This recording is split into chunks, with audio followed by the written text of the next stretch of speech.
saya mulai menyadari saya sedang sakit ketika saya melakukan hubungan, lalu saya mengalami perdarahan. Suami saya syok karena perdarahannya cukup banyak, tapi saya menenangkan, saya bilang, oh nggak apa-apa, mungkin haid. Jadi kita abaikan dulu, saya biarkan. Tapi ternyata 2 minggu kita biarkan, sakitnya nggak hilang, perdarahannya masih terus, lalu bahkan mulai sakit perutnya, pinggulnya juga mulai sakit. Saya mulai curiga, tapi kita ngobrol ya, kita coba minum jamu dulu kalau orang Bali bilang. Lalu kita mulai minum jamu, sepakat. Sebulan berlalu, ternyata darahnya juga nggak hilang. Bahkan saya mulai sakit perut yang lebih parah lagi. Bahkan kalau buang air pagi-pagi, malam-malam sudah nggak bisa tidur, dan selalu terbangun setiap malam. Karena 14 tahun sebenarnya saya sudah pernah mengalami keputihan dan diperiksa dan akhirnya sampai harus dioperasi. Saya mulai curiga. Waktu itu setelah operasi memang dokternya menyebutkan atau menyarankan setiap 6 bulan itu harus pap smear dan melakukan pengecekan. Tapi saya nggak pernah melakukannya, saya abaikan dan saya beraktivitas seperti biasa.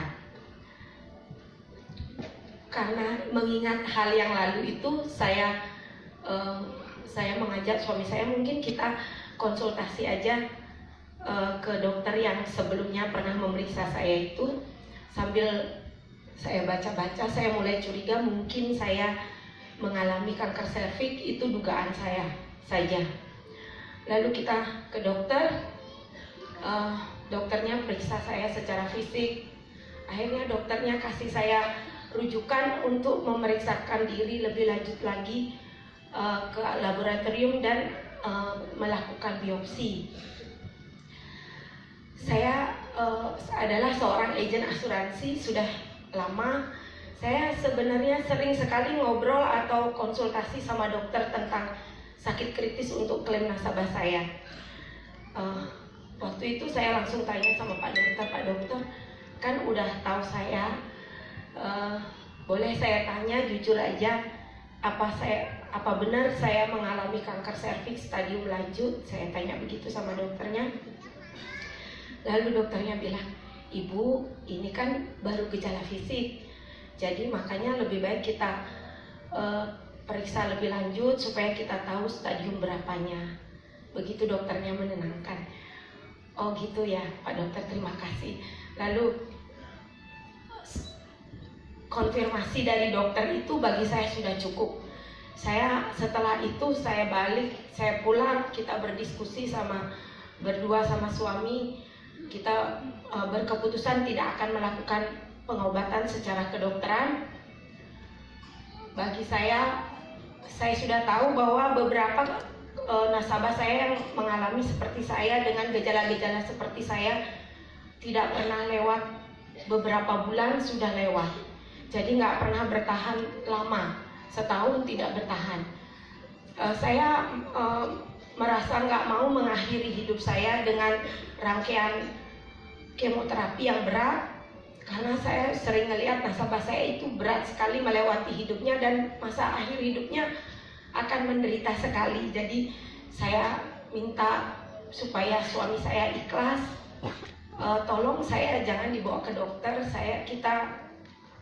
kita tunggu aja waktunya, nanti kalau sudah sampai saya nggak bisa menahan rasa sakit, baru bawa ke dokter untuk menghilangkan rasa sakit saja.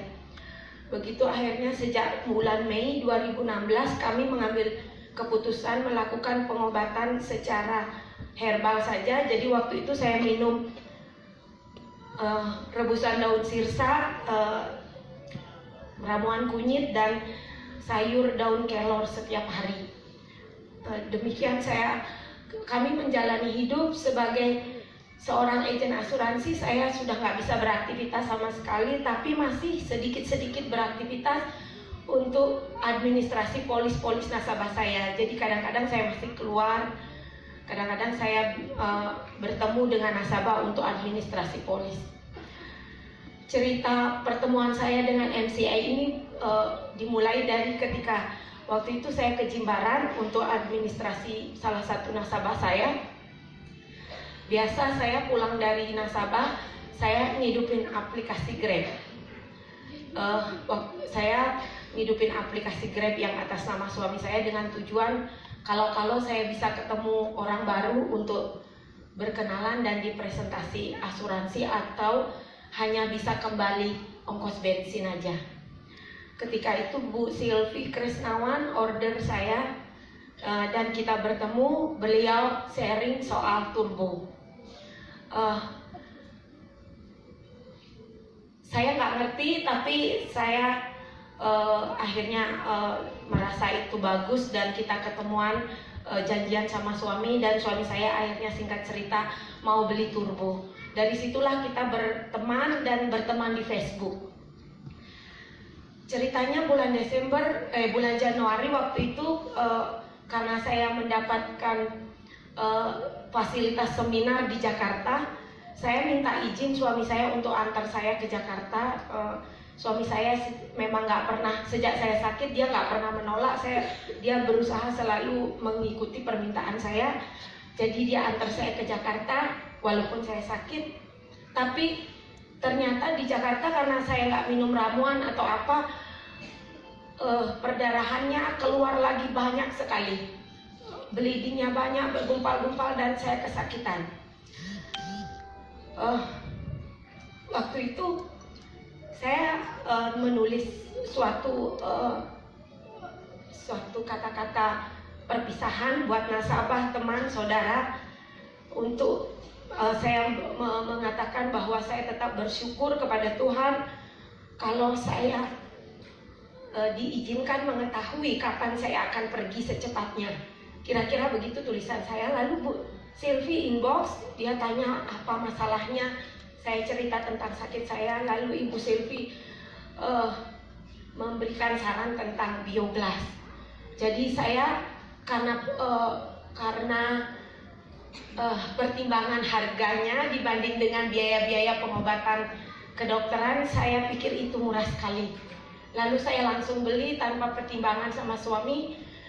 Akhirnya saya beli, saya transfer, barangnya datang. Jadi saya sudah member waktu itu, tapi nggak terlalu memperhatikan itu. Waktu datang barangnya, suami saya, seluruh keluarga saya nggak percaya, ada negatif semuanya. Tapi saya hanya pertimbangannya saya pakai terus karena saya udah beli. Semua hal-hal yang saya coba sebenarnya ini kan juga nggak ada harapan. Jadi saya cuma pakai aja karena saya sudah beli, saya pakai, saya minum glukola, saya alirkan airnya 30 kali, saya minum setiap hari. Saya pasang bioblast di seluruh tubuh saya. Dan waktu itu karena saya baca-baca tentang, saya banyak sekali melihat testimoni-testimoni tentang bioblast. Saya belikan kalung buat anak saya, buat seluruh keluarga saya, untuk kesehatannya saya pikir, sehingga ketika masa saya pakai sebenarnya saya nggak ada perubahan apa-apa. Tapi anak saya yang sesak dari kecil sembuh dalam 1 bulan, nggak pernah sesak lagi. Yang biasanya di nebulizer sudah nggak pernah lagi di nebulizer. Lalu bapak saya, orang tua saya yang kanker prostat yang sudah selalu pakai kateter itu mulai bisa lancar lepas kateter. Suami saya sering sekali rematik, mengeluh sakit-sakit, kok nggak pernah ngeluh lagi. Awalnya 3 bulan pertama dia nggak percaya, sekarang dia mulai percaya.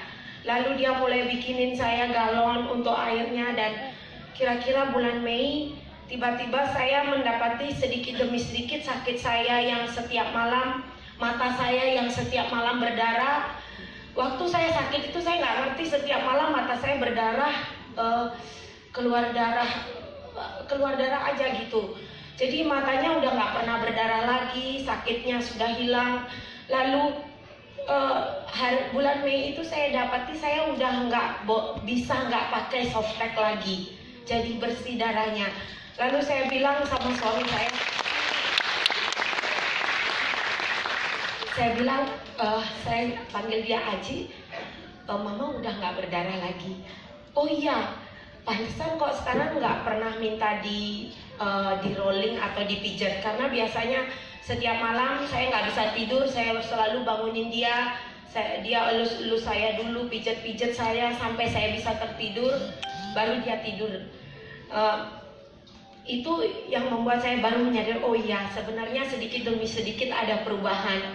Jadi saya nggak menyadarinya. Akhirnya sejak itu saya mulai hidup normal, saya bisa beraktivitas lagi, dan saya ingin memberitahukan kepada banyak orang tentang bagaimana kita bisa sehat dengan cara dan dengan harga yang murah sekali. Sehingga sebenarnya saya mulai melakukan bisnisnya ini dimulai dari saya ingin sekali banyak membantu orang. Sejak itu saya banyak sharing, dan sebenarnya bukan karena penghasilannya ya, karena ternyata dari penghasilannya yang kecil-kecil 200.000 demi 200.000 itu, waktu saya trace back sampai sekarang ini sudah lebih dari 100 juta penghasilannya yang saya terima. Puji Tuhan, saya juga bisa hadir di sini, pergi cruise bersama suami saya. Seharusnya bisa sama semua anak saya karena saya dapat 6 tiket. Tapi karena ada yang ujian, jadi untuk adanya